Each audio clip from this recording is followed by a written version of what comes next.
Hello and welcome to the Crafty Pint podcast. I'm Will.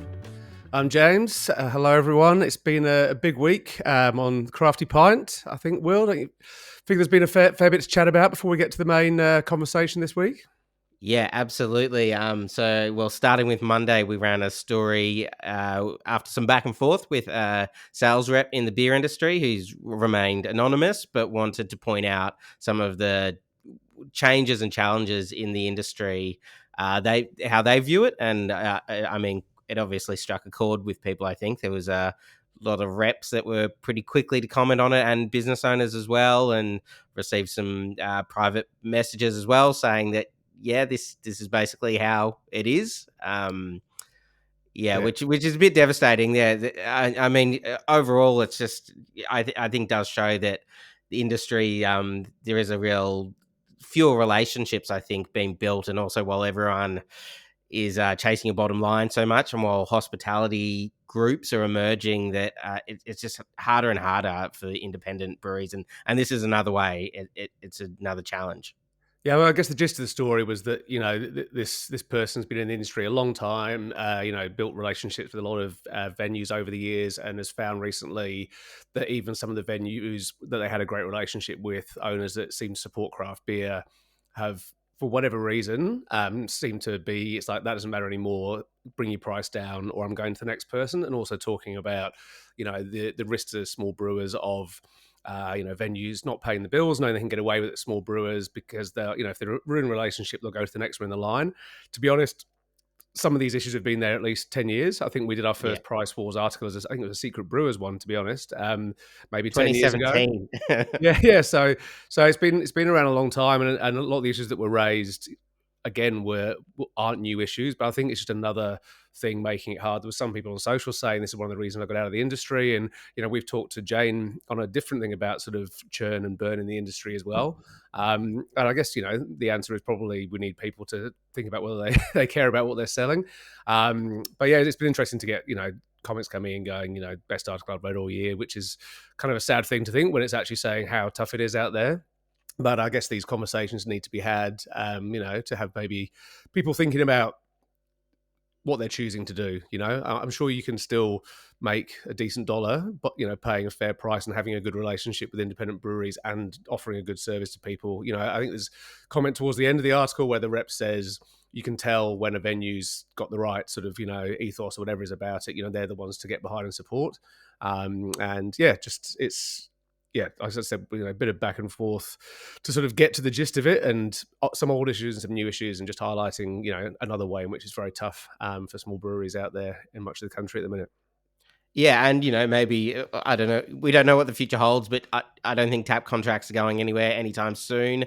When you look at the rise of like Merivale Group from Sydney and Oz Venue Co. and Endeavour's ALH as well, like these places are buying a lot of venues that they own so many taps now, and you probably can't change that, but there are venues that, we spoke to Lingy at the start of the year about the Lincoln, and they found a lot of success by doing things authentically, and there are venues who are finding ways to do that. So I still think there's a way to stand out by being very different from them.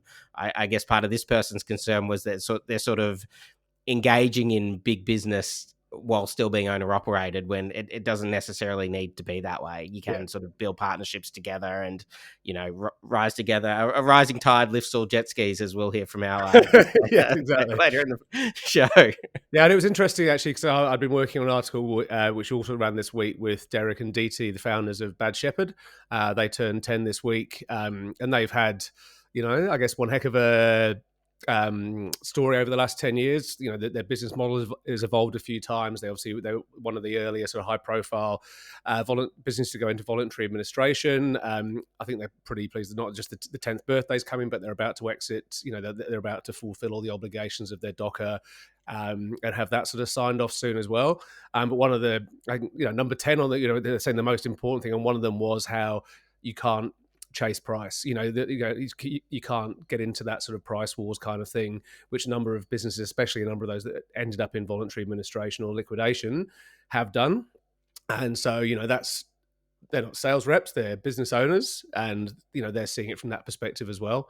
But yeah, and then there was some great insight from them as well. They both come from a corporate background, so I think they'll have a different viewpoint, the way they see the industry, to some other people that might be home brewers have stepped up, or a bunch of mates who've got together.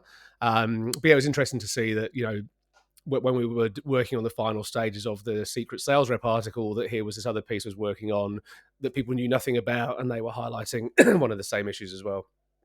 Yeah, it's such a constant conversation, particularly being from Melbourne. The keg price for flagship craft beer, independent beer in Melbourne has been sort of far too low for far too long, and I think pubs have built that into their business model as well. So again, I don't know if it's going anywhere, but yeah, there are people finding success through other means, I think, and by building genuine relationships, or at least that's how success came early on, I think, for craft beer too. So doesn't mean it can't work that way in the future. And someone who's been on the road for probably longer than almost anyone else won't have to be maybe on the road so long, with Joel from Venom Beer securing a home in the heart of the Melbourne CBD. Yes, a few more taps for craft beer, back at one of the first places to have taps for craft beer in Melbourne as well. So yeah, Joel, you're talking about how long he's been. I think the first time I met Joel, he was a Moo Brew rep, and he came wandering up my driveway with the big Joel grin on his face, holding a 4-pack of that year's Imperial Stout. So as first meetings go, it was a pretty good one. And he launched Venom more than, I think it was a decade ago now.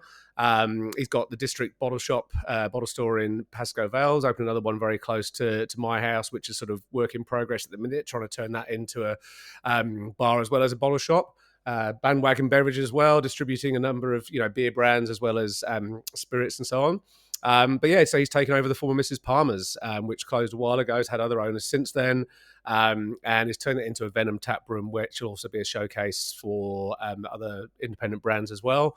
So that's a sort of positive step, because as people have said in response to that article, it is pretty tough to find, craft beer, independent craft beer in the city, just considering the history that Melbourne has over the last 15 years in terms of helping drive craft beer, whether through things like Good Beer Week. The launch of Gabs was here, and being sort of like the place where there was probably the most early success through venues. It isn't necessarily as easy as you might think to find a range of independent beers around the city. So best of luck to Joel. Hoping to be open ASAP. I think we were sort of, can we say next week? He's like, oh, just say mid-November. You're never quite certain with these things, but it's certainly imminent anyway. Yeah, and it is very interesting to see the comments. It felt like were evenly divided by people being stoked that Venom has a venue now, and people being stoked by just there being a better craft beer offering in the city. It's like half and half. People were just as excited about that as they were by Venom actually getting tap room. Normally it's the arrival of a home or a spiritual home that gets people super excited. And James, the story you're just finishing off from Western Australia as well. Yes, this is something that's come about through the guys at Froth Craft Brewery. I was lucky enough we did a podcast interview with Pete, one of the founders, not long ago. Really lovely guys. Their head brewer, John Marcus, is an Army vet. He's been with them a while.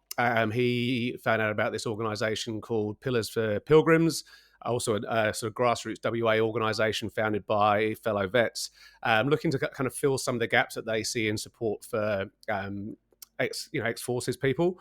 I won't go into too much detail, but they sort of really talk about the number of friends, issues they're dealing with in their personal life, the number of friends they've lost, mostly more often through suicide after they leave the forces than when they're in the forces themselves. And so this organization, it's been started by these two mates and one of their guys' sisters, and just all through fundraising, trying to sort of support people to get what they need, create a community for WA vets. They've been sending people overseas on tours, sending people for rare treatment that's having great results. And so they've made a beer that's going to be launched at the Freo Beer Fest this weekend, all Australian ingredients. Some local suppliers have got on board as well.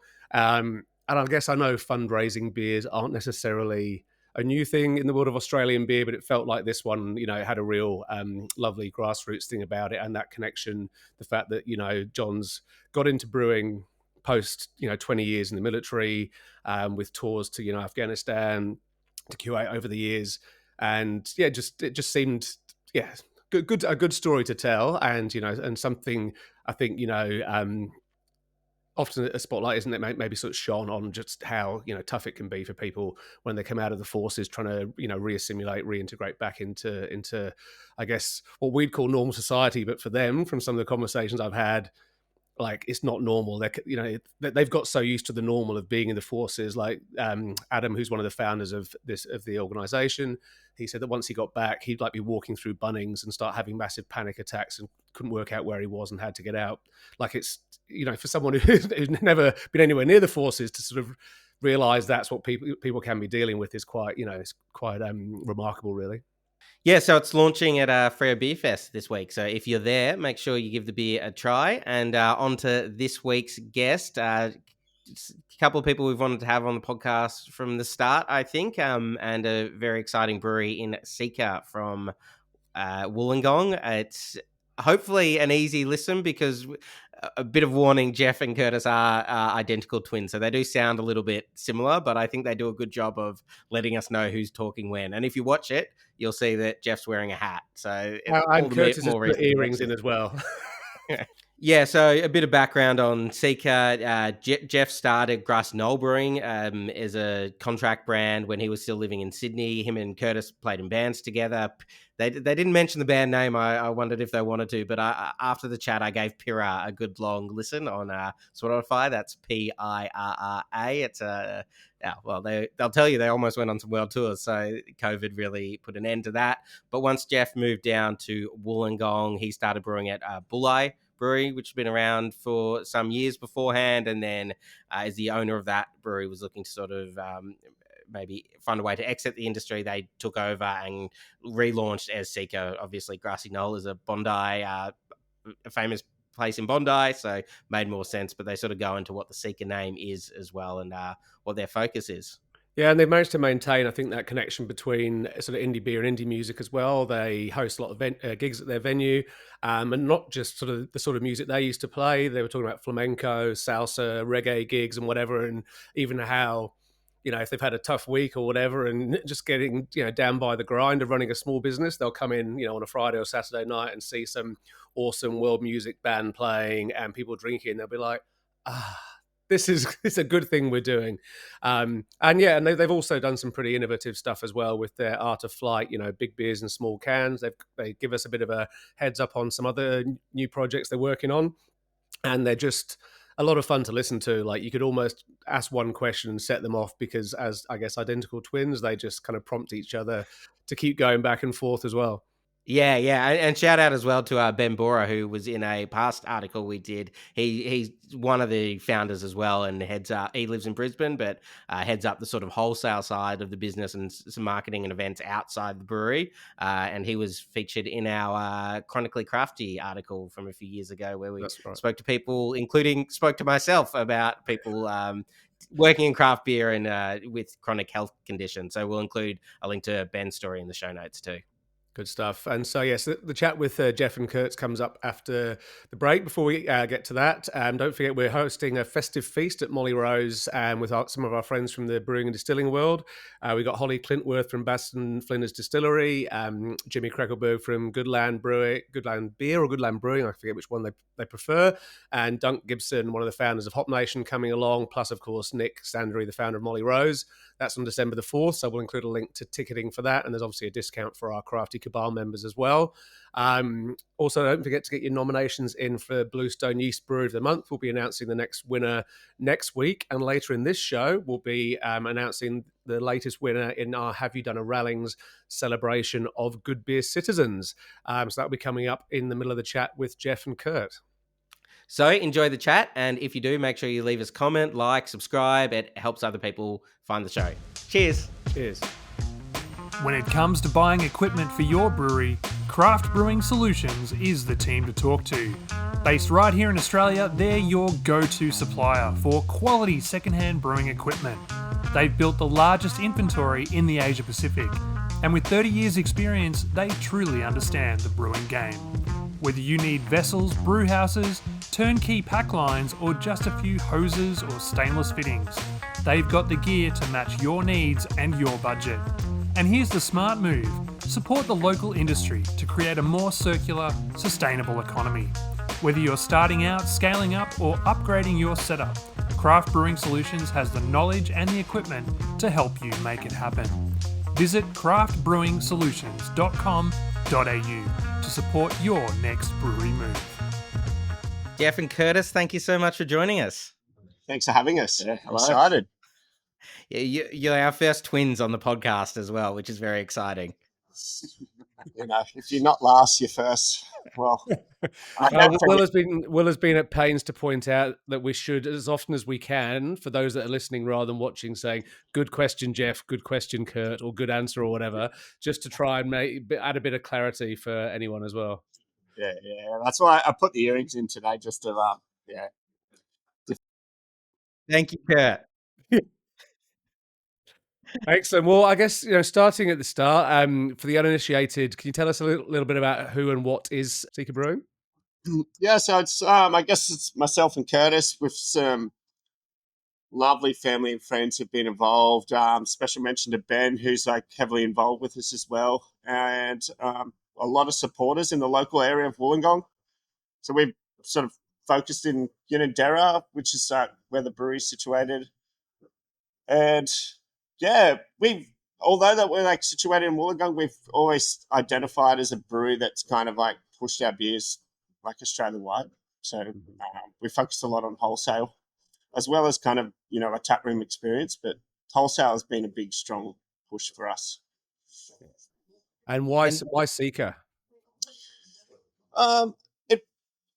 It's like, we'll get into this, but I think it's like coming up with a band name that sort of resonates with who you are, and like what you identify with. And I think Seeker really resonated with the whole adventure seeking and surf seeking, music seeking, also just beer seeking. Like, as cheesy as it sounds, we love exploring new things all the time and new recipes and beers, and like a lot of brewers out there. But we just found that name really suited us. As soon as we sort of come up with the name Seeker, it was like, yeah, this is the one. Seeking for a name, really. Like the big part of it was, especially, identifying ourselves as like a Wollongong brewery. We tapped right into it, and this is big credit to Jeff. Tapped into like kind of the adventure scene here. The mountain biking, the surfing, and the outdoors lifestyle, and it kind of played into that whole script of us, being outdoors and getting amongst the the activities that like this lovely South Coast has to offer. And it just fits, just fits. Yeah, the more we sort of talked it over before we started, it was like, yeah, this is like, it's totally like what we're about and what we want to sort of continue with. And even the name, we might get into it later, but like this, a lot of things we want to do with the brand and stuff. So maybe outside of the beer world, which is kind of cool. I'll make a note to ask that question, follow-up question later. And are you guys from the Wollongong area originally, or is that where you sort of gravitated to? Good question. No, we're actually not. We grew up in the North Coast near Coffs Harbour. This little town called Barraville. We grew up on a dairy farm there and went through school there, and both moved to Sydney to study music. We got a scholarship to study music, which is like not our plan, to be honest. And then with the scholarship and the opportunity to study in Sydney, it was like, that sounds fun. So went out doing that, lived in Sydney for 12 years. I moved down to Wollongong actually for the opportunity. Actually, no, I should say I moved down for a girl. Classic. And then had the opportunity to like contract brew at a brewery here, which is what Seeker is now. But I ended up I was brewing my own beers here, which is cool. Yeah. So when you were doing the Grassy Knoll beers, you were making them at the same place you're in now? Yeah. At the end, when we started Grassy Knoll was at Frenchie's Brewing. Okay. Yeah. Grassy Knolls is a Sydney landmark, right? So you were sort of, obviously you thought at that time the focus would be on Sydney rather than Wollongong. Yeah, well, we were both living in Sydney at the time, and Curtis was mainly doing producing at this point, but I started the Grassy Knoll with another partner, and he lived in Bondi, so that was kind of his concept, I guess. Mm-hmm. And I had the opportunity to kind of get the license and get the branding going and brew the beers for it with Frenchies, because I knew Vince. So I'd already like been in a few homebrew comps and sort of was connecting there with the commercial side of things. So that sort of all started it all, really. And then we moved on to like Wollongong. Yeah, it was definitely a natural stepping stone to come to Wollongong. I mean, I feel like my time in Sydney was coming to an end. You know, we definitely spent the best part of our like 20s and early 30s, you know, playing all the shows, going to all the venues, like, you know, just milking everything Sydney had. And definitely the country was calling out for us to kind of maybe move back north. But seeing as Jeffrey like met a girl down here, I was like, man, what, like, Wollongong? Who moves to Wollongong? You know, and this was pre-COVID. You got to remember. And so when I came down here to like, you know, catch up with Jeff, and we went for a surf and checked out the area, I was like, oh my god, this is such a beautiful like place, and it just felt like such a, you know, natural progression, you know, on our way back to the country. But you know, we're still connected to Sydney, and we're still like, you know, there's atmosphere here, there's still industry, there's still lots of young professionals, you know, doing their thing that got the university here. So it was, you know, everything kind of just, yeah, I don't know, I want to run for mayor for Wollongong in the next couple of years. I absolutely love this area, to the detriment of my family back home, because I miss them, and we've moved further away. But Wollongong's just got so much to offer, I think. And the local Wollongong people would hate me, you know, blowing its trumpet, but yeah, it's stunning. Yeah, is this your official announcement of you're running for mayor? Then can we put this out there? Yeah. All the locals are like, shh, don't tell anyone, you know. But here we are. And so, have you guys sort of spent more time living together or in the same place than apart? You know, what's it like, sort of, you know, obviously being twins, but then running a business together? That's a good question. We've always basically lived in the same area, so we both moved to Sydney. Like, long story short, and then when I moved to Wollongong, I think you moved 5 months later. But yeah, I think we've always just gravitated to doing the same thing. So when we studied music, we were both into that, and we were playing around the same bands and doing session stuff. So always around the same people. And going back before that, we grew up in a small town, so there's not many people that you can be pick and choosy with. So it's like we're all hanging out with the same crew.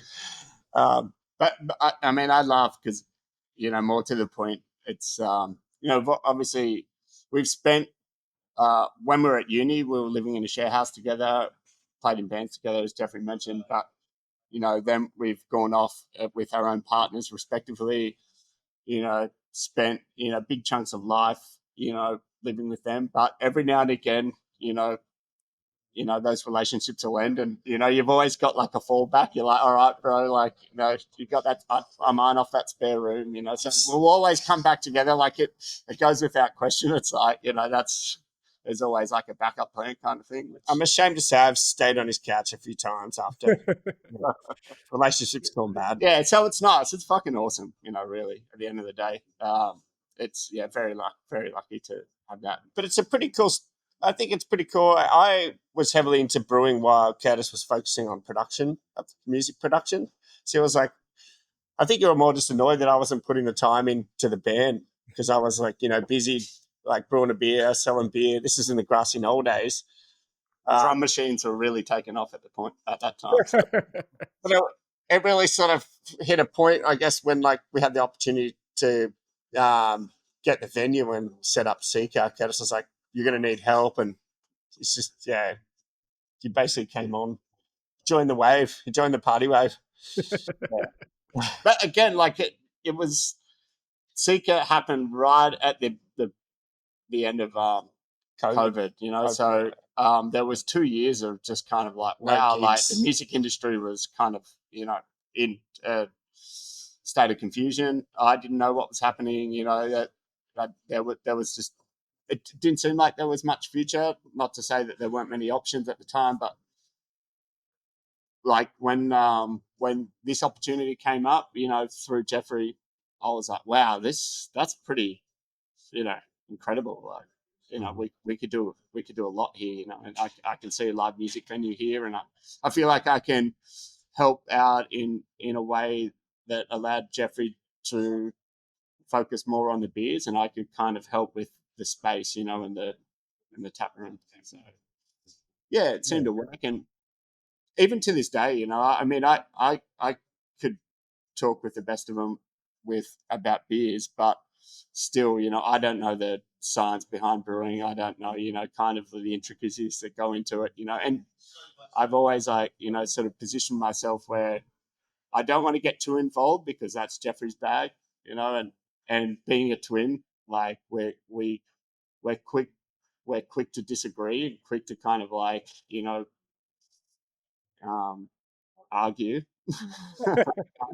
We're also quick to just get over it and move on to the next thing. So I've kind of made sure that I've kind of focused on my lane, and which has helped Jeffrey.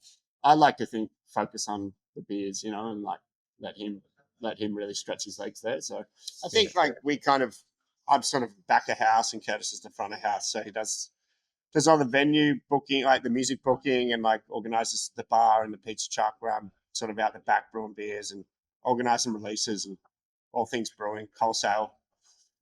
Well, the good thing is you're such a good double act. I feel we don't even need to really ask any questions because you just keep going back and forth and pushing the conversation forward as well. So this is great. We went over the questions, so I think we're skipping well, I mean, you talk about the beers there. I mean, to people who haven't yet had a Seeker beer, or those sad people missing out on your delicious full flavored offerings, is there a particular ethos behind Seeker brewing beers, or you talked about seeking trying new things, but is there something that's particularly close to your heart? Yeah, look, I think I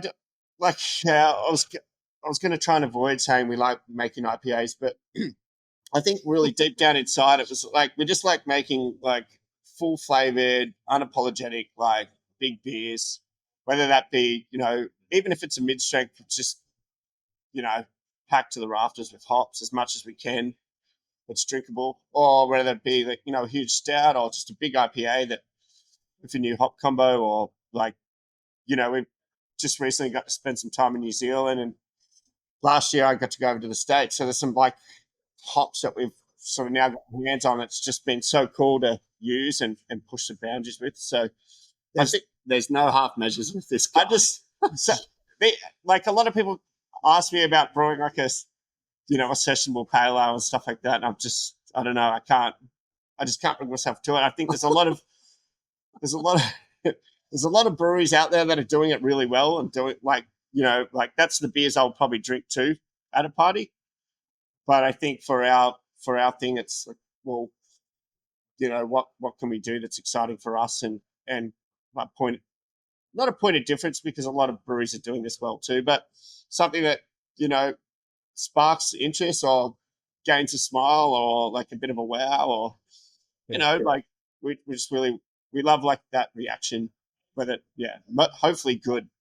Well, I remember trying your first releases, and like the core range as well, and that was certainly my impression. It was like the beers were all good, which was positive. How your first experience with the brand, but also like I was like, God, they're so hoppy and they're so big and flavoursome. It was like so much crammed into them. Even if it was like your XPA or whatever, it was like, okay, there's an XPA with some real oomph behind it. Yeah, that's sort of kind of we sit in I think we sit in a good spot. I mean, probably our accountant doesn't think so, but just because we're a smaller brewery, so we can push that sort of thing. We don't have that sort of economy of scale where we really need to cut 5% here and there. So, it's like, oh, let's just throw that extra bag in because, I'm not feeling it in this beer. So we can, it's not going to turn our business on its head. So even with core beer, sometimes they stay really consistent, but we've experimented with different yeast strains. Some have been really good, and we've improved the core beer, but some have, obviously it's like, let's not do that again, but it's such a small run as much as I hate to say that, like, we weren't consistent, we're still trying to improve, like, even our core beers all the time. And for instance, we had a mid-strength called Little Hazy. It's now Ripples. We changed the hop combo. It's still essentially the same beer, but we're using one different hop. And the yeast has changed over the years because we now use Mogwai. Shout out to Josh at Mogwai. There's little things like that. So it's just so hard to sit still on a core beer for us. I like shout out to breweries that can do it. Have made the same beer like consistently for 10 years and not get sucked into a trend where it's like, this is not on trend now. Whereas I would love to probably do a little bit more of that, only because I love like exploring new things all the time. I guess that's just the Seeker ethos. This is a great segue for the Art of Flight.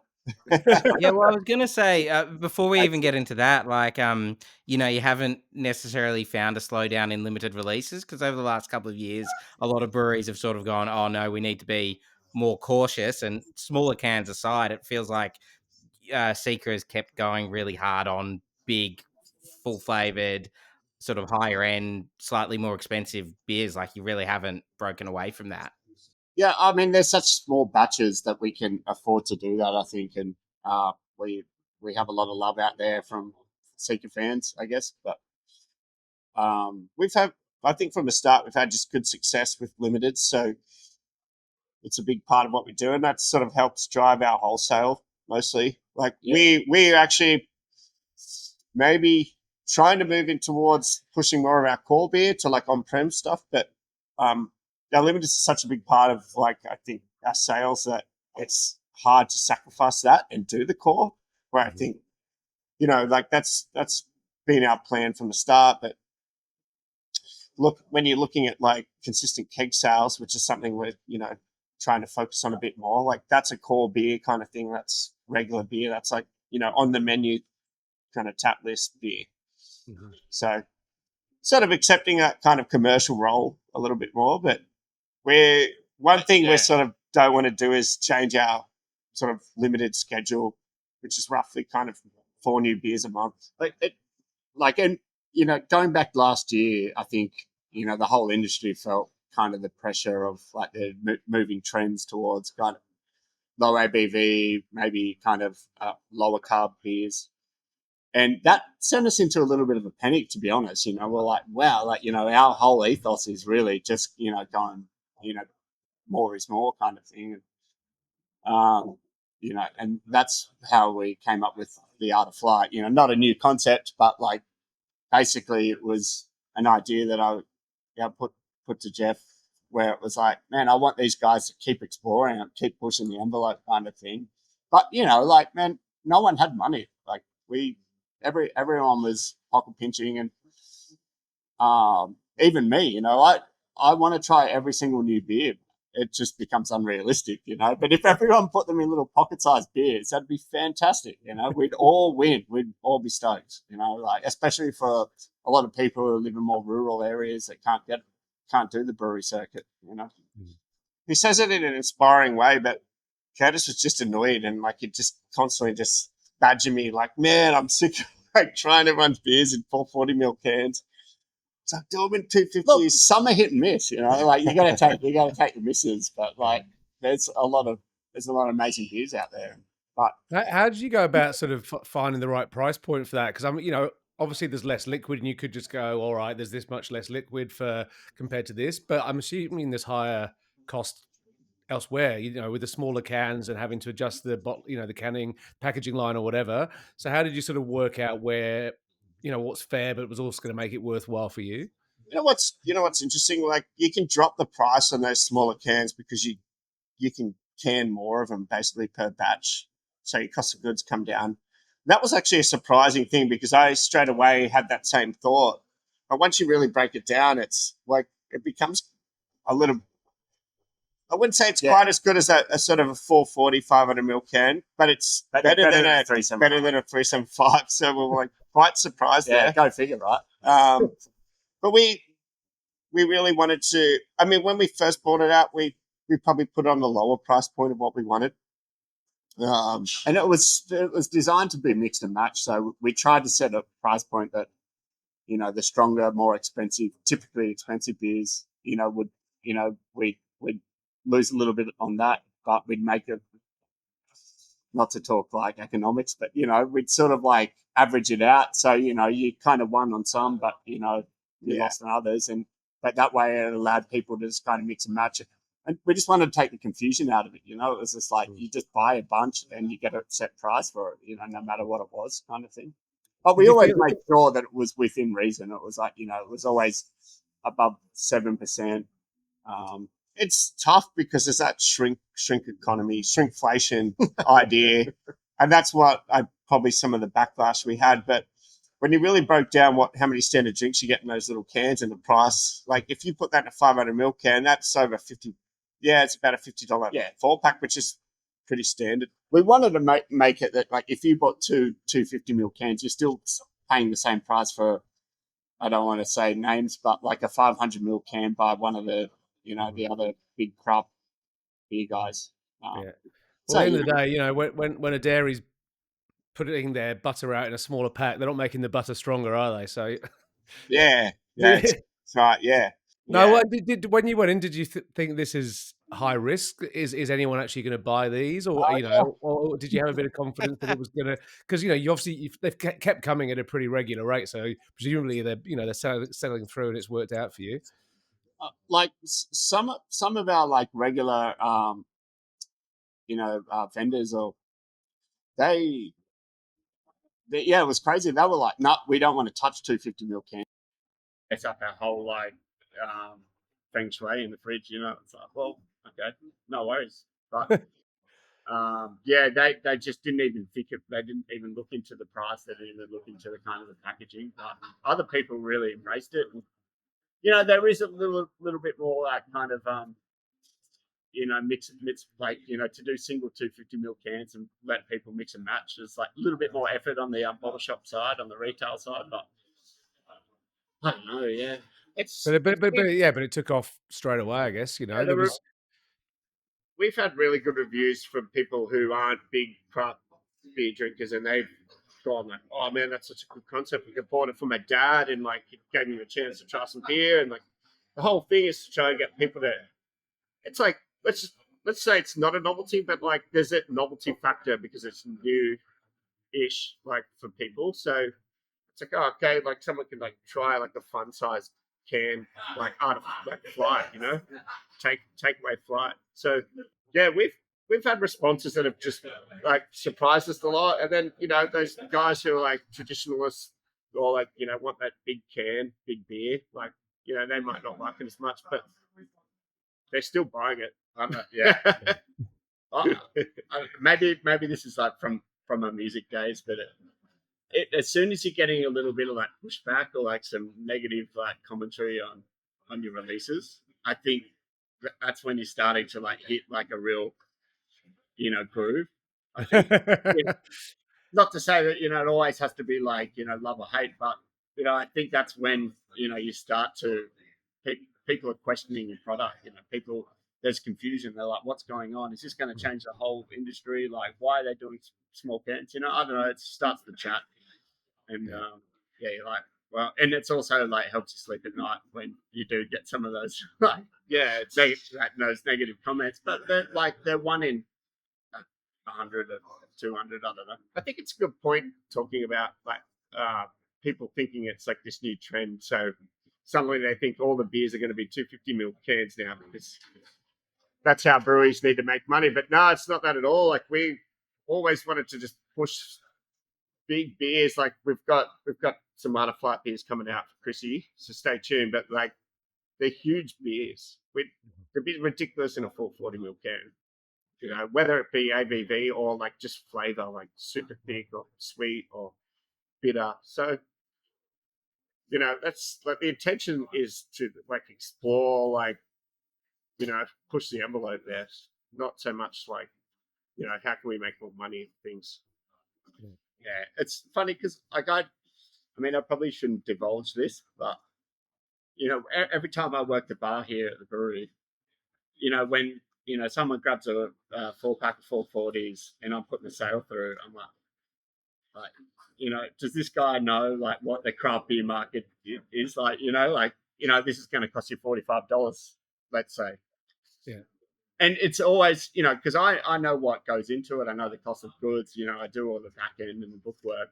But, you know, at the same time, I'm sitting at the bar, like, selling this 4-pack to, like, you know, the unassuming customer. And I'm like, wow, you know, so it's like a state of conflict. So I try not to work the bar too much because, you know, I know what it costs to run the business. But it really is like it's, you know, you're sort of in the middle. You're like, okay, well, you know, what do we do here? And like, at the time, like the 250ml cans made sense because people can explore. But yeah, you know, I think most people now, like it's, you know, we're well past that era of people being shocked at the price of craft beer.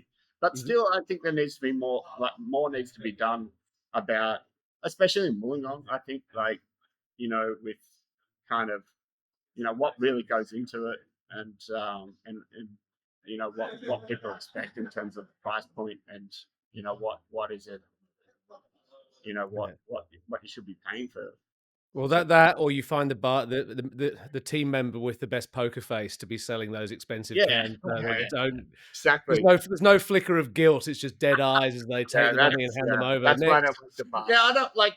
It's guilt on both ends. You know what I mean? It's like, God damn it! I'm like, we're never going to make money if I keep giving 20% discount to everyone that walks through the bar. And I guess before we sort of come on to talk about, I guess, the other side of Seeker, the live music, and, you know, your sort of lives outside of beer, I guess, you know, you seem to be really, there's a lot of collaboration takes place throughout the industry on a regular basis, but you guys seem to have really pushed hard into that. You know, you have your regular collaboration events. Is there any sort of particular reason for that? Have you just made some good mates in the industry, or do you see that as something that's sort of a core part of what craft beer is about? Yeah, all the above. I think, firstly, the collaborations that we've done, I mean, for me personally as a brewer, it's probably been the best way I've learned new techniques, new tricks, like new recipes. So that's a big one. Giving you confidence to explore your ideas. Yeah, and then someone telling you, like, you know, like, let's go harder, let's do this. Like, have you tried this? Like, I think sounds like Nick Calder Skulls to me. 100%. Yeah, we've had a fun club with him. I think that goes back to kind of playing music, and it's like they always used to say, just like try and play with people that are better than you, you know, because like you want, like, that's how you get better. And, you know, we've taken that approach with like collabs, but, you know, as well as like playing with people that you want to play with, like, or brewing who you want to brew with. So that's always been an approach. And like, as a lot of people know, collabs are like some of the funnest days you have as brewing. It's a chance to just get out of your own little like routine and go have a beer at someone else's brewery, or they come to yours and you can like shout the beers while they watch you brew, or you get to go to them and watch them brew. Apart from that, I think that's getting into craft brewing. Like at the start, I've always felt that like that was the craft beer scene. It's like collaborating and hanging out, and you know, we don't make a lot of money in this industry, so I think it's like, let's have fun while we do it. And that really is kind of like those sort of moments where you're like, I love this like industry, I love this job. Yeah. But like the education from it's invaluable. Like, I think that's helped us, like, but also collaborating with like non-breweries, right? Yeah, especially for Wollongong. Yeah, at the start we collaborated with you know, Shirt Brand, Surf Brand, and seeing how they market things and see how they go about things, as well as like, you know, you sort of targeting their audience. You can learn a lot from anything really, and makes it fun. I think doing things on your own is cool, but you know, it's better together, that kind of mentality. Yeah. Cool. Well, we might take a quick break and we'll be right back. Cheers. It's time for Have You Done a Rallings, proudly presented by the legends at Rallings Labels. For the very best digitally printed cans and cartons with no MOQ, visit rallingsprint.com.au and chat to Brad and Paul today. Hello friends, Will and James here, back with another Have You Done a Rallings campaign. James, what a fitting winner we have for you right now. Oh, no, well, the nomination has come from a past winner, one of our earlier winners, Michael Chihotsky. Pretty sure I've got his name right this time. I think last time we saw him at his brewery in Tumut, he actually wrote it out for us phonetically on the bar because you wouldn't think it was actually pronounced that way. But Michael was one of the earlier winners, and he's now become a nominator of someone he thinks is worthy of being recognised as one of Australia's good beer citizens. So, yes, we've got a past winner as a nominee and also a past guest as a winner, and another Jeff as well. Not the Jeff you're listening to right now from Seeker, but from a bit of a drive away, Jeff from Cypher Brewing, Canberra's wonderful newish brew pub. If you want to hear more about their story, you can catch them in a previous Crafty Pint podcast episode. So Michael says that they were at Kangaroo Valley Craft Beer Festival a few months back, and after packing up the van and ready to hit the road for Tumut, they discovered that their battery was completely dead. No jump start could fire life into the old thing, and not too many mechanics around at 6 p.m. on a Sunday in the Kangaroo Valley. They were, getting ready to set up camp or whatever, live the rest of their lives in the Kangaroo Valley. And just as they were looking to extend their stay, Jeff came along, and not only was he willing to help, but he actually had the right kind of battery. I don't know why he's carrying batteries on him, but he had one in his ute, and he proceeded to install it for the Tumut team. And rather than, packing up the stand or kicking off for a beer with the rest of the crew and relaxing, he helped Tumut get home. And Michael signs off with Bloody Legend, which I think seems fair enough. So congratulations to Jeff at Cypher. Thanks to Michael for the nomination. Maybe Jeff will come up with a future nomination as well, and we can keep sort of passing this down the line like a baton. But yeah, if you know anyone that's gone out over and above to help anybody out in the craft beer world, or is just a genuine, good beer citizen, then please get your nominations in at craftypint.com/Rallings. Rallings offers a voucher as a prize to both the person who makes the nomination and to the winner, which can be used for any of their printing, labels, stickers. They've got a wide offering. So thanks to the guys at Rallings for supporting this. Thanks again to Michael, and thanks to Jeff for being a wonderful human being. Yeah, if you're ever at a craft beer festival, you got to hope that Cypher are there and have those batteries in their vans. Enjoy the rest of the show. Cheers. Cheers. Need something printed but it's only a short run? Talk to Rallings. Whether it's cans, cartons or coasters, Rallings has a solution for you. Visit rallingsprint.com.au today. Welcome back. And guys, we have hinted at it a lot and talked around it, but what about your relationship with music? Obviously, you were in a band together and I think still play together, right? Jeff, obviously you were on drums by the sounds of things, if a machine could replace you. Curtis, what were you doing? Yeah, bassist. We've been playing music most of our life, but we got an opportunity to go and study it in Sydney. So I studied bass, Jeff studied drums, and contemporary art. What do we do? Musical contemporary. Yeah, musical contemporary performance. Yeah. The formidable twin section, as I say. Yeah, rhythm section. So. And so you toured fairly extensively, is that right? I mean, you were still touring, I think, when Grassy Knoll launched, the pre-Seeker brand. Yeah, exactly. Yeah, well, I was very much had my finger in two pies there. So we were gigging a lot. Like our band was start to get a bit of traction, and some opportunities came up and stuff. So it was very much gosh, what am I doing? 1 minute I'm selling beer, next minute I'm going on tour and trying to juggle all that.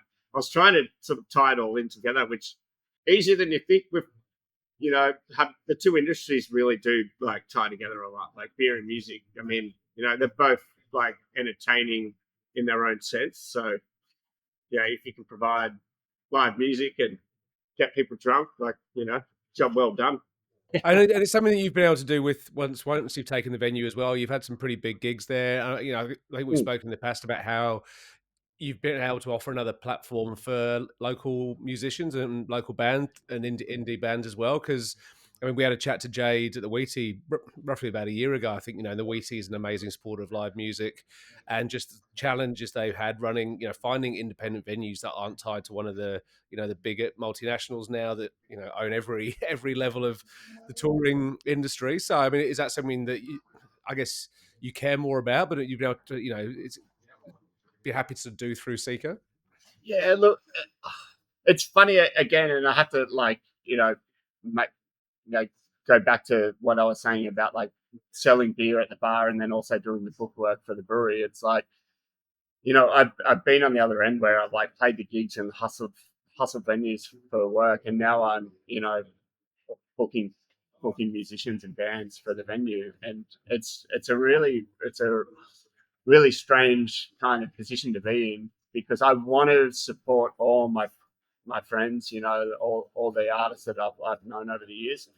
But it's also, you got to draw the line somewhere, and you got to walk that fine line between, kind of, you want to like, pay these artists like what they're worth, but you need to bring bums on seats. Yeah, you also need to get people through the door. But I feel like, especially in Wollongong, there's I lent into it like really early on, where it's like we have really pushed towards that like world music scene, more so than the indie local scene. It's like that world music scene where a lot of these minority communities around the area, especially South Coast, going down to Kiama, everywhere, where we'll put on like salsa gigs, we'll put on flamenco gigs, we'll put on kind of, could be, Afrobeat gigs, reggae gigs, and it's, there is such a thirst and hunger for that. We've seen a big turnout for quite obscure shows. Like tomorrow night we've got a flamenco show, and that's always done really well. And it's really cool to see like flamenco in a brewery. Like it's it's dead silent, and you're hearing every note, every word. Like you can hear the tanks bubbling in the background. Like the dancer like steps up the stage, and I think like it's amazing to see this space like become that for the community around us. And not to get sentimental, but I think it's beautiful. It's great. Like it brings in such a diverse range of people, and half the time, like a lot of those people aren't the craft beer drinking demographic, but they're still coming to your venue and they're seeing what you're doing and what you're about. And it's great. It still fills the room. And telling Jeff to put less flavour in his beers. Yeah. What? Like, why is this beer pink? That's crazy. It's all like lager on that night, or wine, basically. But that's okay.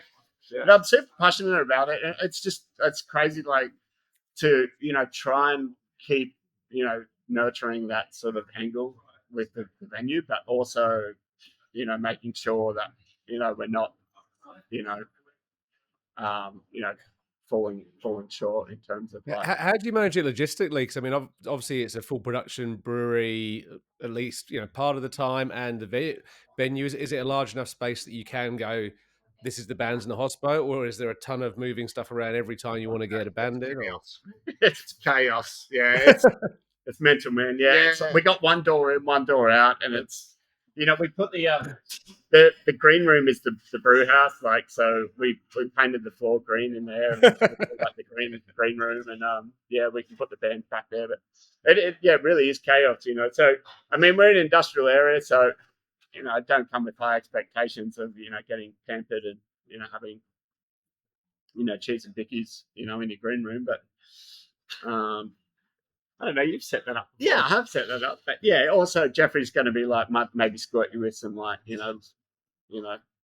hops. So, but it is better than caustic. Well, I'd like to know where you were touring in your band days. If you're staying being pampered is getting cheese and biscuits, I thought it would, it should be bowls of Cristal and caviar or something. Cheese and biscuits, a couple of crackers and some cheddar. Yeah. We'd signed to a label in the UK, and our heads got pretty swollen at that point, and this is pre-COVID, and we were ready to do the European tours, but we actually had a big European tour. We had two European tours cancelled, the first COVID and then the second COVID, and it was kind of like, wow, the caviar dream was it's very bad. Yeah. But, Yeah. Luckily, cheese and bickies are fine, man. Luckily, we're full of dreams, and now it's craft beer. Yeah. And then, it's a bit of a dream come true in another sense with like connecting music in our venue. That's been a real for me. Like also, obviously the beer is like focus number one, but seeing amazing shows in the brewery and going like, wow, like we're still very much connected to like the local scene and stuff like that. So, I mean, we've sort of talked about like doing more gigs here ourselves. Like there's a bit of a jam session. We're supposed to be playing tonight, but it's one of those days where you're like, no, I'm buggered. Like we've been brewing all day. Curtis has been cleaning a pizza truck. So, we'll get there. But it really is fun to see like a brewery light up with music. I think that's actually what's kept us going through, all this like hardships in the brewing industry at the moment and stuff. It's actually true. Like you could just have probably 1 or 2 heavy weeks, just plowing through. You got problems left, right, and center. But then, last weekend we had a reggae festival where we had like these amazing bands from Sydney I'd never heard. And after a few beers on a Saturday night, and this fucking band just starts up and it's incredibly tight and freaking just blow you away. And you're like, yeah, this is, you sort of look at each other and go, yeah, this is why we're doing it, kind of thing. Yeah. I don't know. It's weird. Yeah.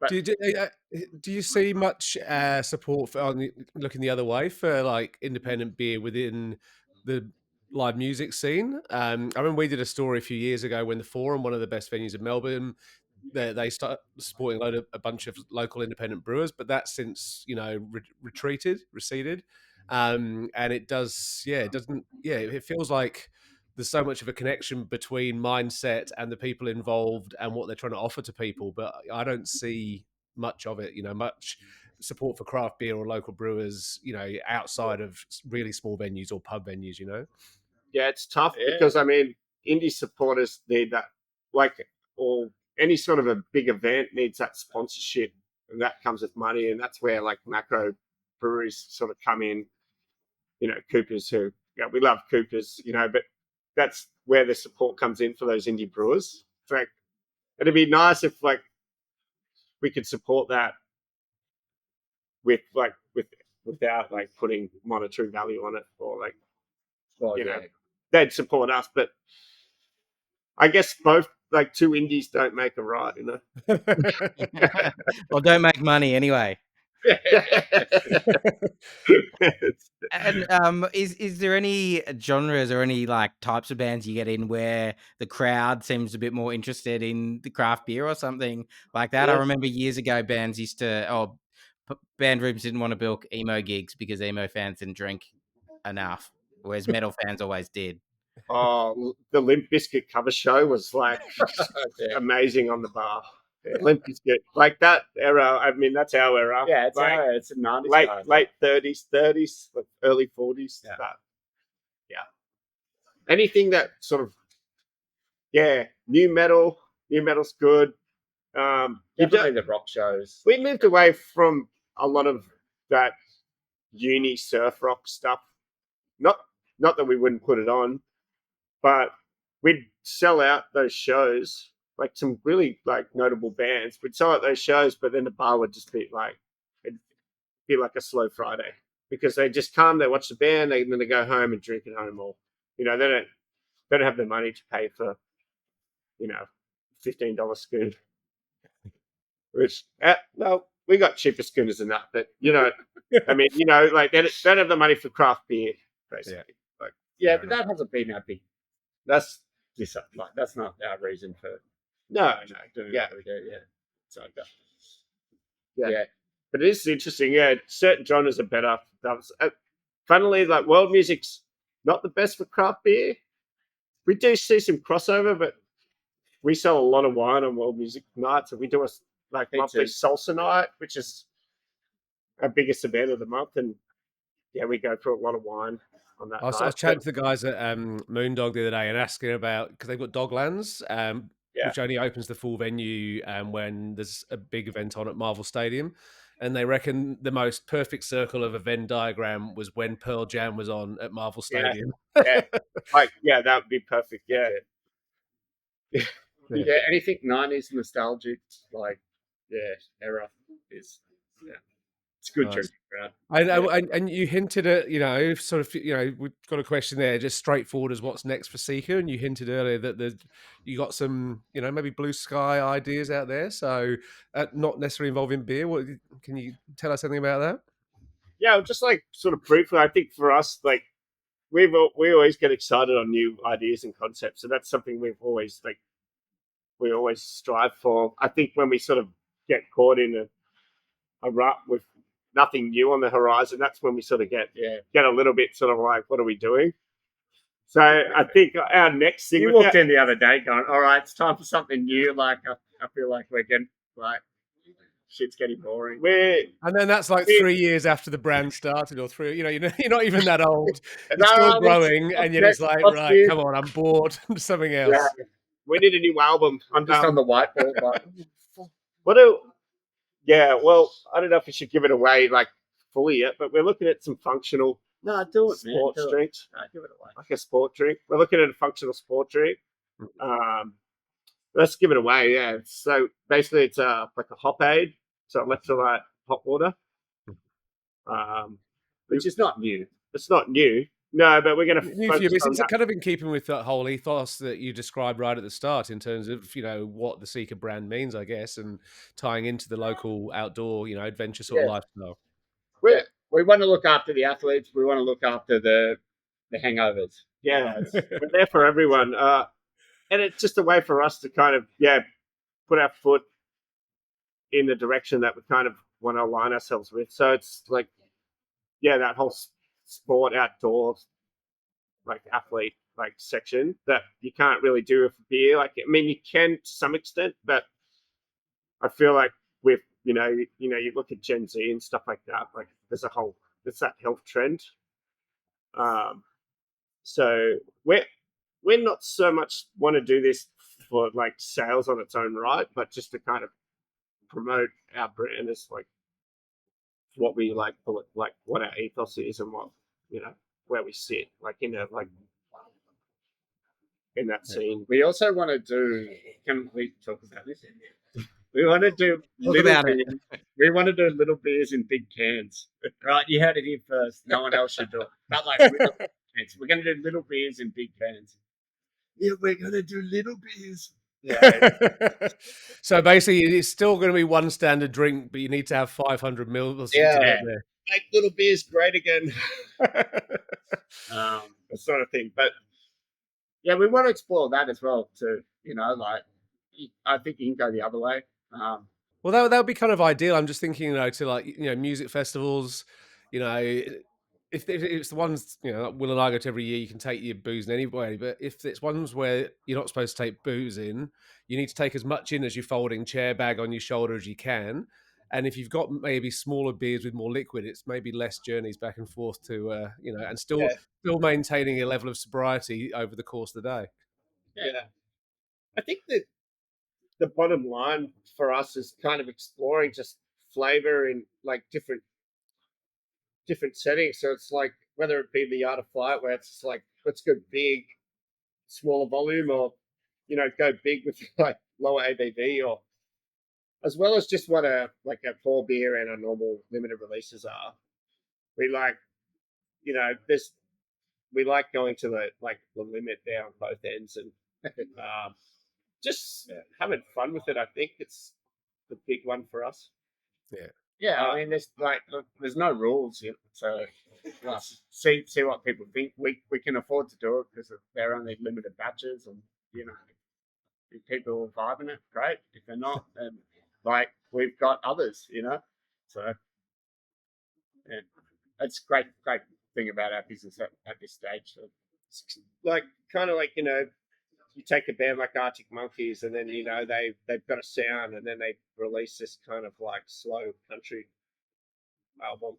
What did you make of that direction of theirs? I've tried to give it a few goes, and I'm like, this is just the worst thing I've ever heard. I personally don't like stuff, but it's cool. I got to give it to. I like their slow rock stuff. Like, that was sort of in the transition period. But and I've given them both this now a couple of goes, and it's just not doing it for me. I've got a mate who's into it. I'm like, no, you're wrong. You are totally wrong. It's a bit Tarantino kind of the last album, but interesting. But I think it's like that's an artistry of going, okay, well, like, you know, what's interesting for us right now? Like, we've been doing this, but like, what would be interesting for us to do this? And sometimes it hits the mark, sometimes it doesn't. And we don't really, you know, we don't have like much to lose with, apart from like maybe a reputation, but we don't have a huge thing. Like, people sort of at this point can go, oh, that beer wasn't too good, but like, I know their beers are like pretty good, so like, I'll get them again. Like,